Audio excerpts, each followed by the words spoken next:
Hello, welcome to the podcast. Hi, Josh. How are we doing? I'm good, Austin. So it's Halloween today, and we're going trick-or-treating tonight. Normally, to those of you who are outside of Iowa, that's actually not a normal thing because normally we have Beggars Night, which is the night before Halloween. Is that the case for you guys too, Austin? Yeah, Josh, you might have to break this down for me. So I have never really understood the split between Halloween night and Beggars Night in Iowa. I don't know where it came from or what the purpose is. Maybe you, as a father of small children, longer than me, I guess. Maybe you could explain it. What's the point of that? What's the purpose of that? Well, I read a Wikipedia entry one time about Beggars Night. We'll add a link to the show notes. But Beggars Night is known as Beggars Night in Iowa. It's also a thing in other places around the world, apparently, or I guess the United States, where trick-or-treating happens on a different night. I think it stems back to them wanting to curb vandalism. Don't quote me on that, but apparently if you do trick-or-treating on Halloween, people will be vandals, but if you do it the night before, you're in the clear. Okay. It's good to know. People airtight logic. Off. They're just thrown off. They're like, oh, it's not Halloween, so this, there's no reason to get crazy. It's just it's like, the 30th. I don't feel like breaking this window. I don't know what got into me this year. I just don't feel like it. Well, good to know. But do you, Josh? What's your costume situation? Are you guys like a family costume, like you're all tying together, or are you kind of all go on your own and do your own thing? We are doing the kids have costumes, parents do not get up, which we had the last 4 years. I really would like to do a family costume someday, but for now, our original plan was to do 4-year-old wears Captain America, 2-year-old wears Chase from Paw Patrol. Mm-hmm. Very solid. As 4-year-olds go, they change their mind on costumes about once a day.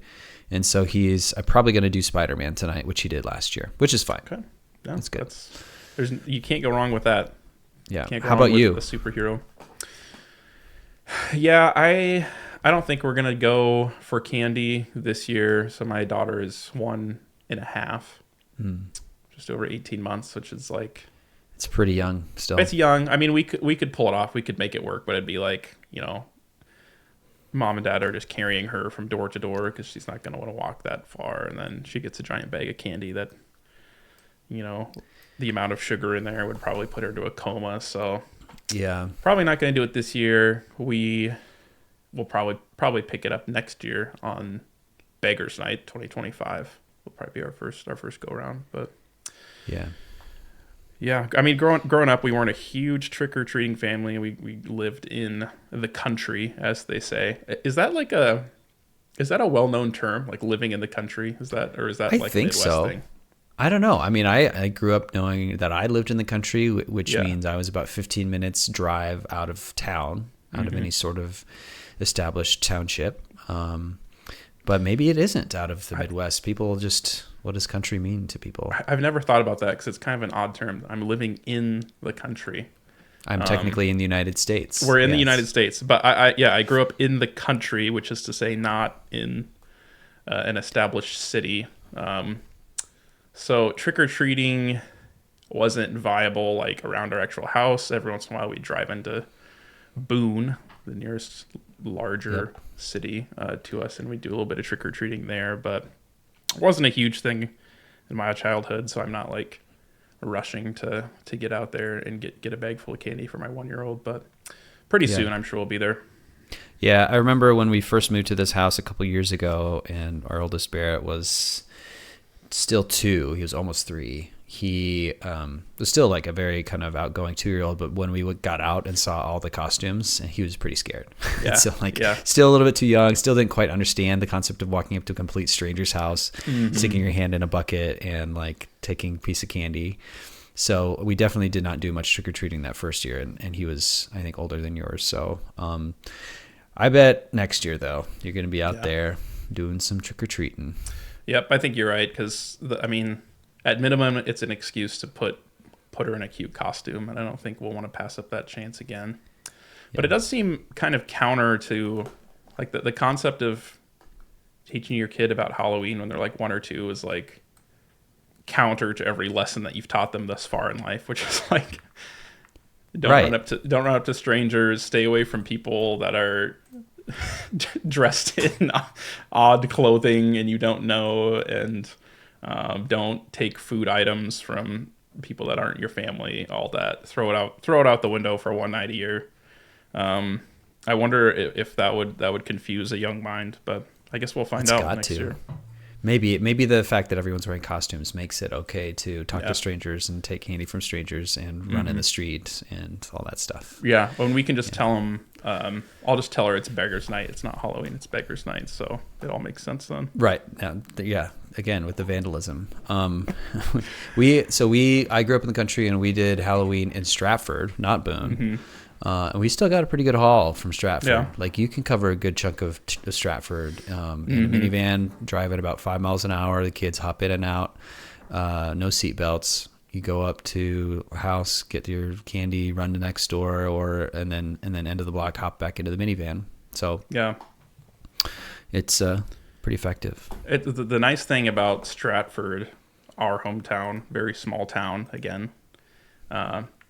For those who haven't listened to every single one of our episodes. But the nice thing about the small town trick-or-treating is the people that you're getting candy from are, for the most part, not strangers. And your parents most likely know every single person in town that you went to. They'll be like, oh, yeah, I went to school with them, and that's your second cousin, and that's my ex-girlfriend's brother, and whatever. So it at least eliminates the stranger danger portion.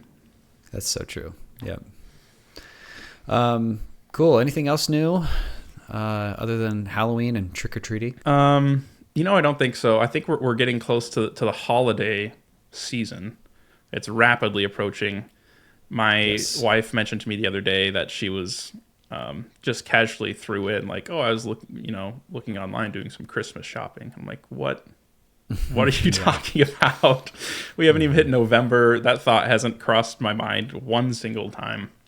But she is the type that is like, Christmas shopping is done by well before Thanksgiving. She's done Christmas shopping for most of her obligations. So she threw that out to me the other day, and it just really threw me for a loop.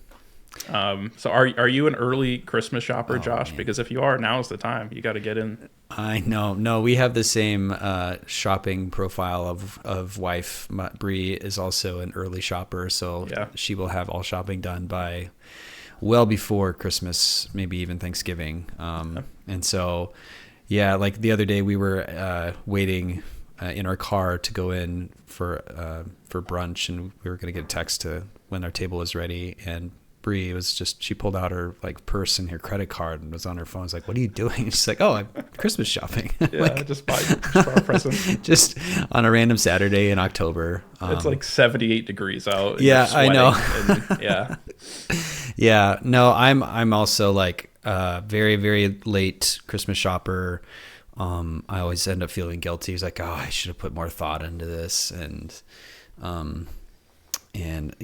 I try to be better every year, and then I am not. But someday I'm going to get the most thoughtful gift for everyone, and then feel really good about myself.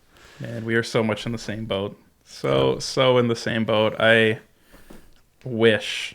Part of me, when she's shopping in October and early November, I'm like, I can't think about that. I don't want to live my life that way. But then when it's middle of December, getting to late December, and I'm still scrambling, I'm like, I wish I'm more like you. I wish you taught me those skills earlier, but I'm not going to change. It's going to be the same every year. No, same. Shout outs. Do you have any shout outs this week, Austin? Josh, I actually don't have any, which means you've got all the time. All the time to run through your myriad of shout outs today. All right. Now, I'm glad that I have some extra time because I have not one, not two, but 3 shout outs. Wow. Thankfully, one of my shout outs has the same name as another of the shout outs. So Here we go. Matt aka guy who has attended some Des Moines Web Geeks meetups. Here's your shout out. He reached out to us on Twitter, and I thank you for listening. I appreciate thanks, that. Matt. We appreciate it. Yes, and then my buddy Jonathan, who I work with, listens. High five. And then another John, who also listens, but John listens on YouTube. So note, okay. last episode I looked at our podcast stat, or our Spotify podcast stats.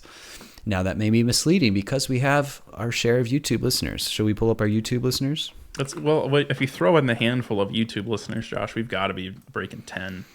So I remember we had 2 listeners in our most recent week or whatever. Let's see how we're doing on the YouTube. How do I navigate YouTube's UI? YouTube.com. .com? Yep. Okay. So we have, I'll go to my dashboard. We've got 10 current subscribers. 10 How about subscribers. that? Okay. Yeah.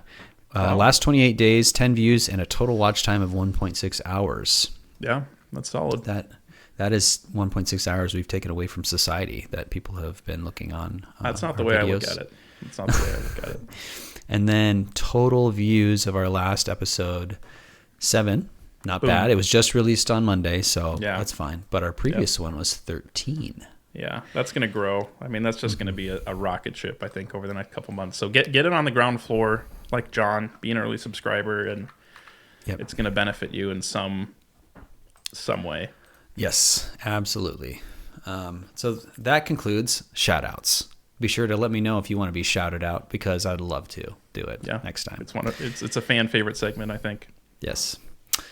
Okay, so to the topic of what Josh and Austin figure out today, I wanted to ask you, Austin, about this thing called Svelte. Not the texture of fabric, but rather the development framework, Svelte. I am happy to talk about Svelte, Josh. Svelte has been a long time friend of mine. It was one of the early front-end frameworks that I discovered, like after React, because like when you're first learning UI and JavaScript frameworks and stuff, you're going to find React almost immediately.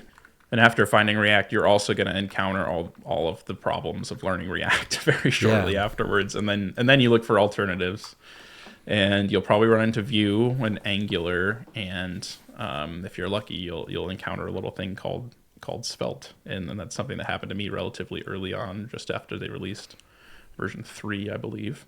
Mm-hmm. And it's been with me ever since, and I'm very fond of it. I'm happy to chat about it today. Yeah. So tell me, what's the beginner's intro into Svelte?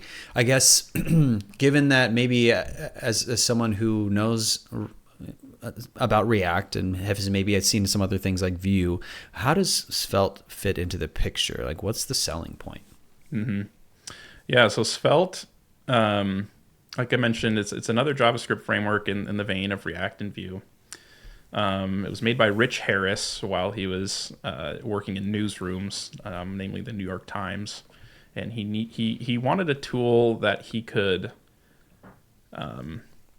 use to develop sites very quickly, prototype very fast, and that would work in a relatively lightweight manner, because it would often be embedded in news articles, right, on New York Times, on their website, which means the JavaScript is competing with ads and personalization and trackers and all the other myriad things that come with being a news website. So it needed to be lightweight, it needed to work very quickly, and he needed to be able to develop fast. So he built Svelte as kind of an alternative to that, alternative to the runtime models of React and Vue, where the magic that's performed by those frameworks is shipped in the form of JavaScript to every client that uses those, to perform the virtual DOM diffing and the state management, etc. And Rich was experimenting with compilers at the time. So the big difference with Svelte at the time was it included a compile step.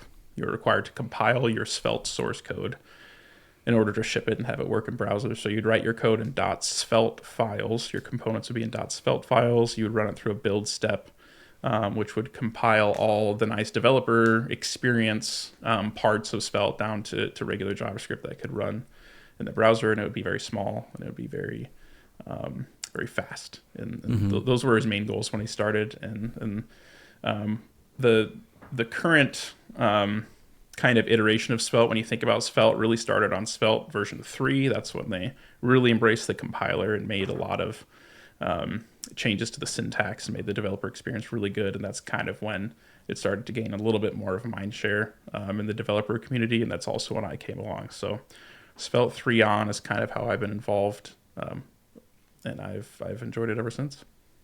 Nice. That's awesome. The compiler thing is cool because like anytime you can give a developer a really good experience, even if it's not proper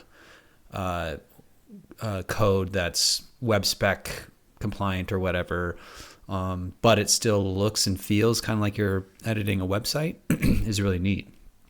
So I mean, React has a way to write React without using JSX, for example, and it's pretty clunky. Like it's not lovely. But when you add JSX into the equation, yes, it's a little bit easier. Same with Vue.js with your single file component syntax. That gets compiled down to JavaScript at the end of the day. Yeah, it's very similar. Like Svelte 3, I would say is similar in a lot of aesthetic ways to how Vue 3 went with like the script setup and the composition API. But yeah, I think there's an interesting lever to be pulled there, introducing the compiler and like on the one end you have like, can I just write this JavaScript and have it look and work exactly how it's going to look and work when I ship it, even if it's going to have some rough edges and take some boilerplate.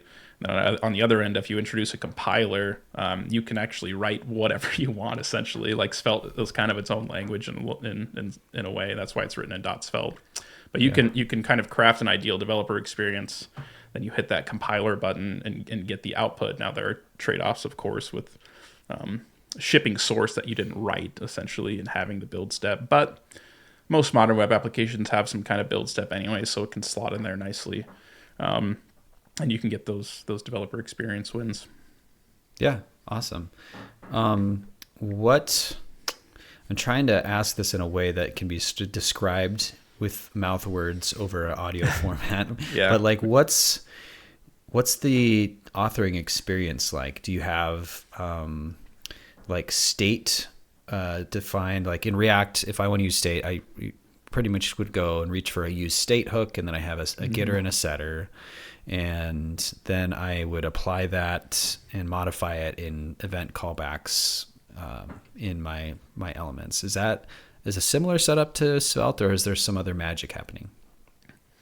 Yeah, so we're also touching on a bit of recent major news in Svelte with that question as well, because the way that you handle state and the way you author components really as a whole changed a lot with the latest version of Svelte, Svelte 5, which just came out last week. Couple weeks ago. So when I encountered Svelte, we can start from there. When I first started writing Svelte in Svelte version 3 and 4, you didn't have any kind of state. You didn't have a use state. You didn't have any magic function to define state. You would just write a variable, and when you change the variable, it updates on the UI, and that is very attractive, especially for a beginner. As I was when I encountered Svelte, is because it strips away the extraneous stuff. You know, someone that had just learned JavaScript, and in my context, I had taught myself JavaScript and HTML. So there were a lot of gaps in my knowledge of the web platform at that time. But for someone that just learned JavaScript, it made a ton of sense to just write, let count is equal to 0. And then you click a button and you say count plus equals 1, and it changes it to 1. And then on the screen, it says 1 like that. That just tracks. That makes total sense, made total sense to a beginner. And I think like that the version 3 and 4 of Svelte were very optimized for a beginner that had just learned HTML and a little bit of JavaScript, and they wanted to add some interactivity. So if you look at a Svelte component, Rich has described it in the past as kind of a superset of HTML, where they kind of started with an HTML file and then thought about what could we sprinkle on top, whereas some other JavaScript frameworks are a lot more JavaScript forward, right? Like with React, for example, you write a function. Whereas Svelte, you kind of start with HTML. You can a valid Svelte file could be, paragraph tag hello world and a paragraph tag, like that could be in a Svelte file. Oh, interesting. And that'd be totally valid. And then when you want to add interactivity, you add a script tag at the top. And it is similar, a little bit similar to Vue in that way as well. I think some iterations of Vue have that approach where you have a very HTML looking component. So yeah, in the earlier versions of Svelte, you'd write your HTML, you'd have a script block, you'd have your variables, and when you change your variables, it would all just get reflected in the UI. And that sounds very simple, and it is very simple in the simple cases. Obviously, things can get a little bit hairy when you have implicit mutations. When you're not being explicit about when you're updating your state can update when you're not expecting it to, or it can be hard to track down the source of where your changes are. Whereas with React, I know it's a little bit more boilerplate, where you have the explicit, the getter and the setter that get returned from use state, where you have count and you have set count. That might seem like, man, why are we going through all this ceremony just to change a variable? But it does make it a lot easier and a lot more explicit to track down what are the sources of all my data changes, right? You just look, where am I using set count? Only when I call set count explicitly am I changing the state. So that is a benefit of the React model. And I think Rich, over the years of Svelte 3 and 4 being in the wild, kind of noticed some questions from the community, as well as his own experience of the way that Svelte handled state and effects and derived state. While it looked very nice to write and was easy to understand, that there were some of those drawbacks of when components get complex, when your state tree gets complicated, it can be kind of hard to track some of those things down. So that brings us to Svelte 5, which is the new major iteration that just came out in the past couple weeks, and that has reworked how they handle state and effects to be honestly a little bit more similar to React. A little bit more similar to React. So you don't have the implicit state and state updates like you did with the previous versions. You have to explicitly call what they call runes, which I think is kind of an interesting way of approaching it. But you have to explicitly mark your states and your effects and your derives. Obviously, they have their little touches on how to make the developer experience better and more differentiated, but it is a little bit more similar to the traditional JavaScript frameworks in that way. So you are, I get a sense that maybe you're not a big fan of this latest change, aka runes. And for those of you at home, runes is spelled Runes, I believe, which is like the mythical, something I'd find in like a Zelda game. Yeah. But tell me, what's your hot take on runes? Do you think you're good, bad, medium? Yeah, TBD. I think TBD for me. I don't know if I have any hot takes to spit, just because I want to form my opinions a little bit more thoroughly. There's a lot of good communication from the Svelte team when they first introduced this change in beta versions and alpha versions, really explaining why they're doing this and the drawbacks of the previous approach and all that. And you can go find that on GitHub if you want a deep dive. And there are a lot of valid stuff, and I've hit some of the issues that they're trying to address as well.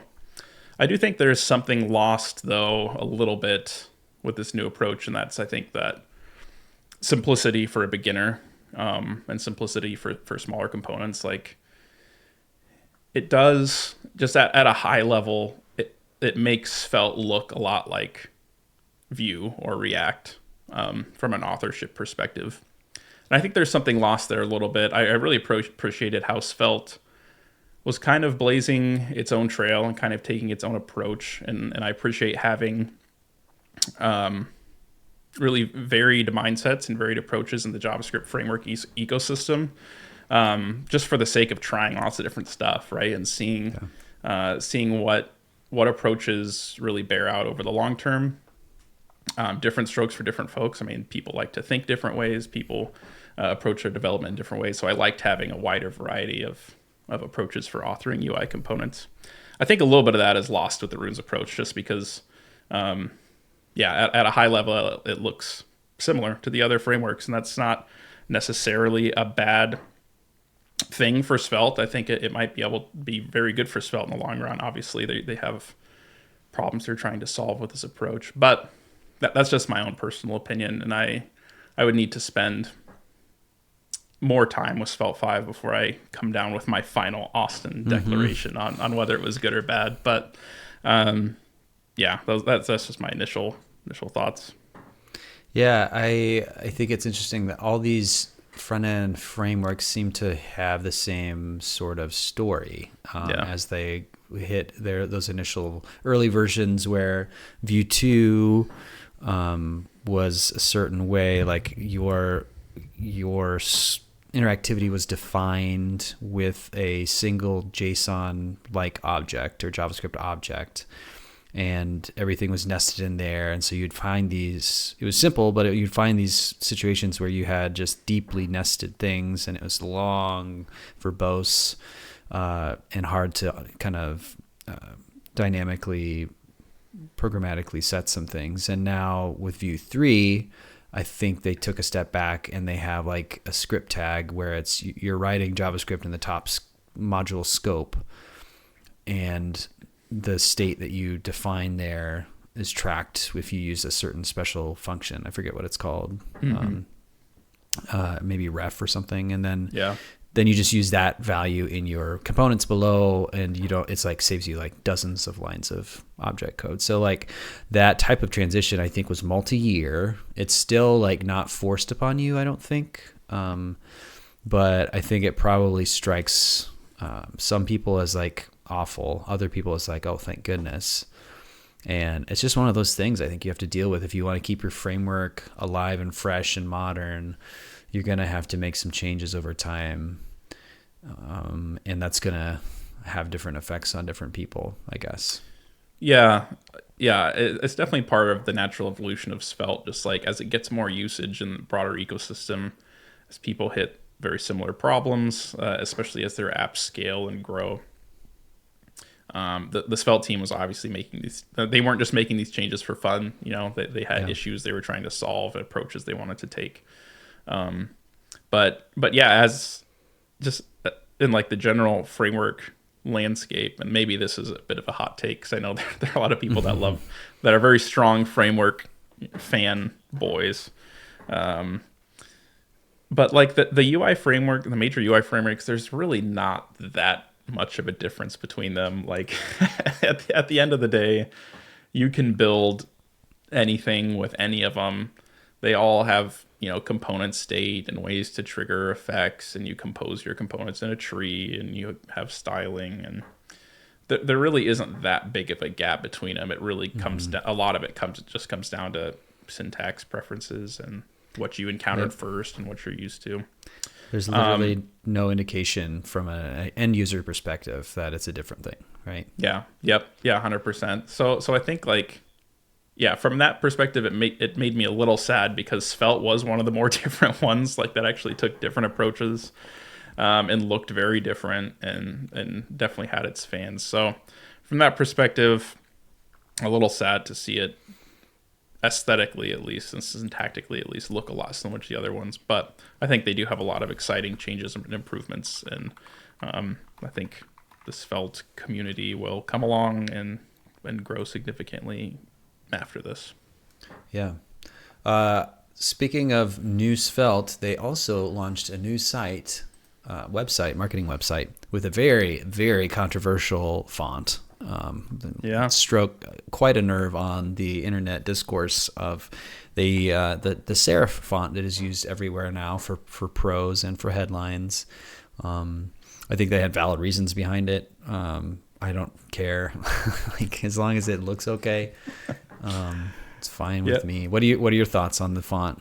Yeah, I like it. So svelte.dev, if you want to go check it out. I think it's interesting, like how conditioned we've been as developers to expect sans serif fonts on like tech websites, just because that's what's been in for a long time. Like when I first loaded up the new Svelte.dev, I was like, oh no, like their CSS isn't loading because this is still serif. This is still serif. Yep. But no, I think it's growing on me. And obviously, if you're reading long pages of documentation, that's kind of the point of having serif fonts, right? So I think it's gonna age just fine. Kind of harkens back to Rich's start at the New York Times with it, right? So I feel like I'm reading the news website. That's kind of neat. Exactly. And I would trust his opinion on how to read long form stuff. Yeah. Now, as you scroll down on the homepage, you will get to the community section, and lo and behold, you'll see a familiar face there. So, Austin, you are featured on the Svelte website. Featured, might be a strong word, but there is a picture of me. There is a picture of me in the community section off to the right. That's me enjoying the speaker dinner at Svelte Summit 2022 in Stockholm, Sweden. Yes, I'll share a picture if you're watching this on YouTube of what this looks like. But Austin, is that plate in front of you your dinner plate? It's not. It's not. Yeah, we've got it's like a 9x13 tray filled with food. It's not all mine. It's not all mine. Okay. If I remember correctly, we were sharing appetizers at the table. Because to me, it looks like you've got a giant plate of food. And for some reason, it's because of the light or the shadow or something. It looks like you're holding chopsticks. Oh, yeah. I can see that. So you are devouring some ornate meal, but also deeply engrossed in conversation, which is great because that's what speaker dinners are for. Yeah. No, that was a great time. I was very thankful for the Svelte community to have me out, to have me talk, and Kevin, the main organizer of the conference, did a great job. It was a blast. Got to meet a lot of cool people. Yeah. Are you in the big group photo beneath that too? I'm in there somewhere, but I think I'm blocked by someone taller. I was near the back, so probably not worth hunting me down. But it was a fun time. I went to a wedding recently, and it was a bunch of people from my gym, and we got a picture with the bride and groom who are also from our gym. And I was like, oh, I bet that'll be a pretty good photo, and waited until it was posted. And then I found it, and I thought I had a pretty good line of sight to the camera. Turns out I am fully blocked by the bride's face. I'm just like, you couldn't have planned it to be more blocked by the bride's face. And so it's not like I can complain. I'm like, no, darn it. What was she doing in that picture? You're like, wait, retake. Actually, would you mind just shoving over a little bit, bride?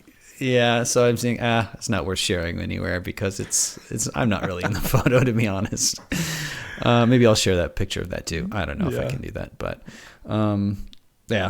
pictures, man. That's cool though that you're on this website. It's like you're part of history. Yeah, that was a fun surprise. I did not make the PR to add my picture on here. I don't know who was responsible for redesigning the website, but yeah, it was a fun surprise.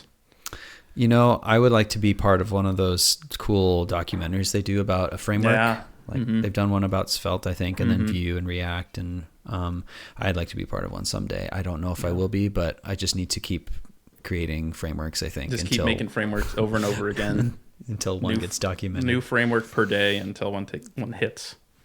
Exactly. And then I will a camera crew will fly to Des Moines, Iowa. Yeah. Just to my basement, and we'll get a lovely shot of me talking about some framework for 3 sentences. Maybe we can even go out to the country.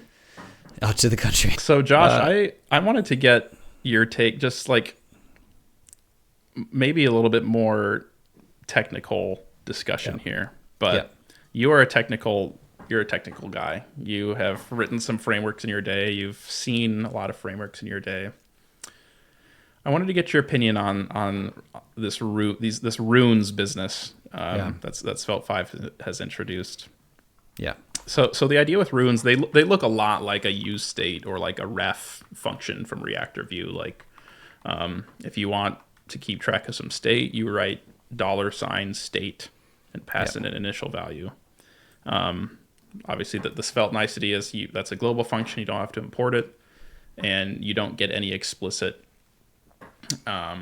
setter initially from that. You can do free mutations, and it will update the UI, but only for those pieces of, only for the variables that you've marked with that $state function. They have a similar one for derived state, $derived, and you pass in some expression or calculation, and it will recalculate anytime variables referenced inside of it will change. And then they have another one for effects, $effect, where any piece of state referenced inside will automatically rerun the effect when those pieces of state change. So if you've been around UI frameworks, JavaScript frameworks, those are all very familiar concepts. They look, like I said, if you squint, it could look like a use state. It could look like a use effect. The trick of Svelte runes, though, is that they're not actually runtime functions. It's a communication point to the Svelte compiler to pay attention, right? So I think that was the idea behind calling them runes, is you're leaving these little markers in your source code that the compiler is going to pick up on to instrument those pieces of code with the special functionality, right? The special Svelte sauce. Okay.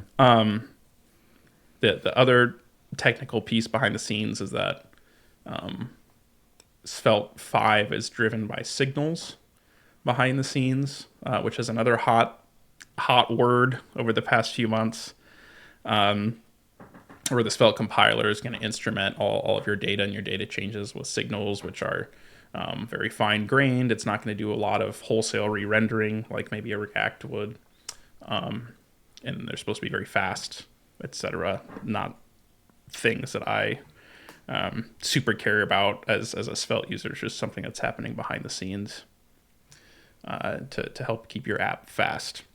Yeah. Josh, as a framework guy, someone that's been around the block, what's your initial impression of this kind of global function rune approach that Svelte took? I totally get it, why it's a thing, right? I think the temptation is to have this idea of like interactivity out of the box to I don't know, I might be conflating some things here, but I remember early on the big appeal of Vue was the two-way data binding. Yeah. Where you would you get this mutable state and you can set it and it changes everywhere else, and you can place it in the template and it's automatically updated, right? Yeah. That's it's decoupled. It's coupled when in React it's pretty clearly decoupled with a state variable and use effect and whatever setter and stuff. So I think what I ran into when I was working on an early application at Vox Media, an ad builder, where we had a ton of, we were building an ad builder with a bunch of input fields on the page. So big complex forms with lots of little tweaks to each little field to make it good. And I was running into a lot of cases where I probably just wrote really bad code, but I would have like a big context type of provider, and then I would have the individual fields listening for some maybe like validation state or shared error state or something, and then some mutations happening, and then you would change the value of a field, and that would set off some validation function in the provider, and then that mutated the state elsewhere, which mutated, and it was like setting off like infinite loops. And I think my realization was like, oh, well, besides me writing some bad code, it was kind of a foot gun where I since I didn't have to be explicit about where I was setting and reading state, I was doing some bad things. Mm-hmm. And so I think it's probably necessary in a lot of cases, and I'm curious kind of what drove them to get there. The signals thing is very interesting. I've been exposed to signals a lot recently. Jason Miller works at Shopify, and we've been doing a lot of work with React signals, but signals in React applications as well. And I've seen the impact that can have, replacing extremely deeply nested context providers in React with a simple object signal of all the shared state, and how much simpler everything is when you just use that and pass that around instead. And so maybe there's something there that like, oh, you need these indicators, these runes to tell the compiler to pay attention to these certain variables, not all of them, but just a few that I care about. And that saves compute and, and allows you to have that interactivity. The coolest thing when it comes to like state and like side effects, one of the coolest experiences I had was building out the second version of Hydrogen at Shopify, where we replaced our first Hydrogen version with Remix. And learning, we took a pass at building a Hydrogen Shopify storefront with Remix in the regular React way, and probably the same way you'd build something in Svelte or Vue or whatever. And it was fine. But when we paired with Ryan Florence, one of the creators of Remix, he showed us like, okay, here's how like you do this in the Remix way, which is instead of your state variable for tracking, for example, options for like if you're doing a color swatch for a product and you have an add to cart button, instead of getting those from somewhere and sticking them in a state or a context provider and then rendering them, why not grab those from a loader? Because you already have it in a loader, right? So use loader data. All right, I got rid of that state. And so then we had like a click handler that set the selected option in a context value somewhere in a wrapped component, which was probably a state behind the scenes.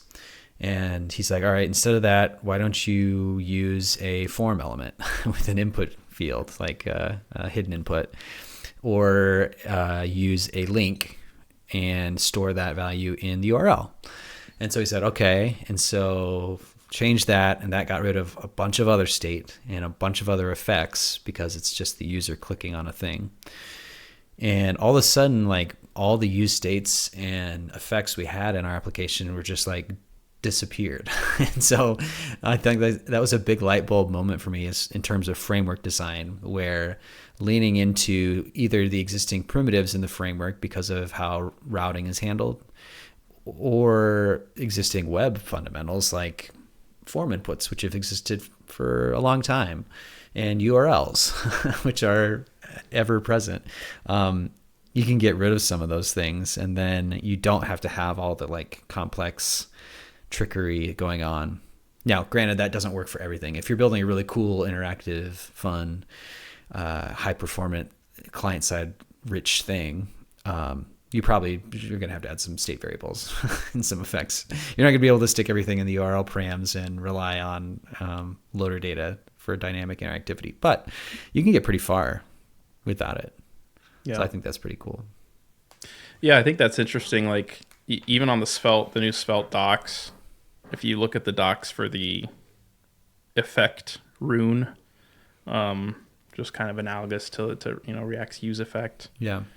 One of the first one of the first paragraphs they have here is basically, you shouldn't really need to use this.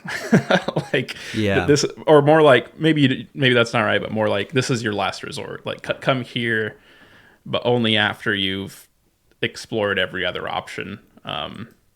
Which I think is interesting, and like as it relates to Svelte's like new rune stuff specifically.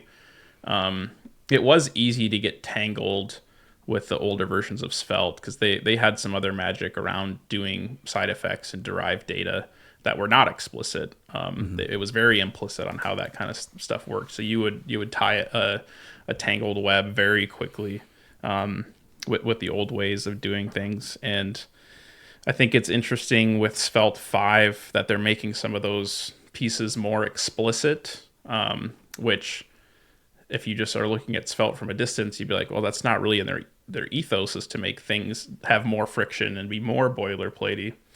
But I think in these instances, adding that bit of friction is actually going to help. That bit of explicitness is going to help a lot, so that you don't end up tripping over your own feet and adding unneeded complexity and deriving things off of other derived things off of other side effects. Yeah. And AKA Josh code. I was just going to say React code. Oh, okay. Right. Yeah. Right. That's fair. So I think it's interesting they made that decision of like, no, we're going to actually add back some more explicitness. We're going to add back a little piece of friction. We're going to add some new concepts that you need to read about in the docs. But hopefully we'll end up in better code in the long run. I'm interested to see how it pays off. Yeah. Well, maybe I should give Svelte a shot one of these times when I have some free time. You should. Be a while, but I'm excited to see how the runes stuff plays out, as well as the serif typeface. Yeah. So, yeah. I don't know which one's more controversial. Both of them got a lot of hate. Yeah, equally so, right? Two very equally important decisions. Ground-shattering, earth-shaking changes in Svelte. Yes. Well, thank you for walking me through Svelte, Austin. That was a good intro, and I think I understand it a little bit more now. Yeah, I'd like to pair with you sometime on some Svelte stuff. It'd be fun to get your reaction. Let's do it. Let's do our cool things, and I'll start. So last time I recommended a TV show, I was going to recommend a TV show this time, but you know what? I'm going to recommend a podcast instead. Fooled you. The podcast I've been listening to lately is the Seth Meyers and Lonely Island podcast. And if you are you an SNL viewer? SNL clip viewer? Yep. Okay, cool. So I was in graduating high school and then in college when Lonely Island started to really get time on SNL. It's when they joined the cast and stuff. So that's kind of my era.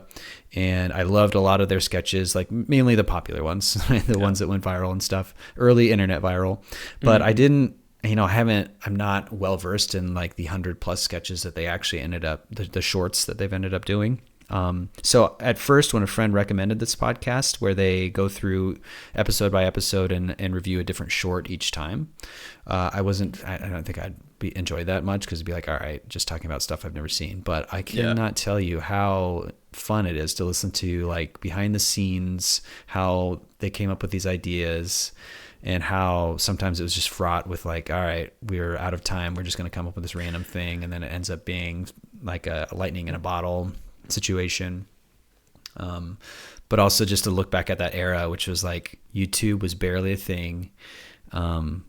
The way they NBC and SNL treated digital shorts was a brand new thing as well. And now it's just like every episode has all these professionally well done shorts, and you don't think twice about it. But I recommend checking it out. They're fun comedy guys too to listen to, because they just enjoy talking to each other. So much like Austin and I, I'm sure equal amount of laughs. Exactly. Yeah, I was gonna say, don't you get enough laughs talking to me twice a month? About Svelte and what's the name of the podcast? I think it's called the Lonely Island and Seth Meyers podcast. I don't think it's Seth Meyers and Lonely Island podcast. So one of those two combos, gotcha. You'll find it. Yep. Yeah, that's interesting. I think those very early SNL digital shorts, kind of alongside the birth of YouTube and YouTube humor, were very, I think, formational in a lot of people's sense of humor and how they viewed internet culture at that time. Very influential. I'll have to check that out. Yeah, I'll have to check that out. Sounds like a good time. Yeah, sweet. Yeah. What's your, do you have a cool thing to share? I am going to share a TV show. Yes. And it's not like a deep cut or groundbreaking or anything, but something that we really enjoyed, Severance on Apple TV. Ah, yes. And I'm bringing it up now because season 2 is coming out in a couple months, and I'm very, very excited. I was a huge fan of season 1. For those that aren't familiar, I don't really want to spoil anything, but let's call it a psychological workplace drama mystery. Very, very good show, and it's been multiple years since season 1 came out. So it's been a long, long time waiting. Season 2, I think, comes out in January. But I'm nervous about the amount of time and expectations that are placed on season 2 with the amount of time that it's been since season 1. And as such a huge fan of the show, I'm almost apprehensive going into season 2 because I enjoyed season 1 so much, and I don't know if I can deal with the disappointment if it lets me down. That's the trouble with these shows that have such a long time between, because they're done by these, this one's Apple TV Plus or whatever, and it's just such a long time, and they're very long episodes, and they're high production quality, and so there's a lot of pressure to get it right and also get one out the door right away. It's just so different than the model that was popular on network TV shows when he grew up, where it's like 25 episodes a season or whatever, and they were just banging them out. Well, it's crazy. I was just talking to my dad, who's rewatching Lost right now. I don't know if you were part of the Lost phenomenon, but I went back. I was like, I'd like to watch some of that, but it's like 6-7 seasons, like 25 episodes each season. So and they're all an hour long. They're all an hour long, and they came out like boom, boom, boom. 1 year after another, and I'm like, that is crazy. Like, and now it's been, Severance is like 8 episodes. It's taken like 4 years to make 2 seasons. I know. The pressure is high. The pressure is high. Hopefully it'll be good. I also like Severance a lot. It's one of those shows, and it's happened to me a couple times with the shows from Apple TV. The other one was Silo, but like every now and then I'll just have like random flashbacks throughout my day of like the guy from Severance driving home in his car during the winter, and like he kind of lives a little bit of a sad life. You're like, why do I just have? It's like the tone of that show was so well done, like a very specific kind of corporate-y. Yeah, it's such a good show. And then like the kind of mystery that builds throughout the course of it too, and the tension. Yeah. So it's excellent, very excellent. I don't want to like, since having had to go back into the office for work over the last year and being under the fluorescent light for many hours a week, it's funny just like whenever I see someone bringing in some donuts or cookies or whatever to have a little get together with their coworkers, I just think about like the dance party scene or like the melon treat scene, and I'm like, it's being dramatic to think that I'm in the same situation as them, but it does remind me of it. Yeah. Oh man, that's true. I bet it would have a different effect if you are actually in an office every day, or not every day. I'm not going to tell any of my coworkers that, but yeah, this reminds me of Severance. Cool. Well, this has been a joy. Thanks for chatting. I'm glad we didn't wait a whole month this time. Yeah. So good job on us. Yeah, good job us. Well, we'll see you guys next time. Yep. Good luck on your Halloween candy haul tonight, Josh. Yes. I'll let you know how it goes. And stay warm in your shed. Yeah, I will do my best. Yes. Thanks. Peace.